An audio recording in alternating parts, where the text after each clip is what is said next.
2022-23 या आर्थिक वर्षात सर्वात जास्त थेट परकीय गुंतवणूक आकर्षित करण्यात महाराष्ट्र नंबर 1 ठरला आहे। या वर्षात तब्बल 1,18,422 कोटी रुपयांची FDI म्हणजेच फॉरेन डिरेक्ट इन्व्हेस्टमेंट महाराष्ट्राला प्राप्त झाली आहे। तर आज बघू परकीय गुंतवणूक म्हणजेच FDI प्राप्त करण्यात अव्वल महाराष्ट्र।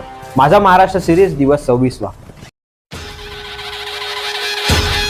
महाराष्ट्राला प्राप्त झालेला FDI नक्कीच विकासाचा वेग वाढवणारा आणि प्रगतीपूरक आहे। महाराष्ट्राला सर्वाधिक FDI अनुक्रमे सिंगापूर, मॉरिशस, अमेरिका आणि UAE या देशांकडून प्राप्त झाला आहे। राज्यातील शहरांमधील मेट्रो प्रकल्पांनी FDI आकर्षित करण्यात मोलाचा वाटा उचलला। देशातला सर्वात मोठा शेअर बाजार आपल्या राज्यात आहे। शिवाय कॉम्प्युटर, सॉफ्टवेअर, हार्डवेअर क्षेत्र FDI आकर्षित करण्यात अलीकडे अग्रेसर आहे।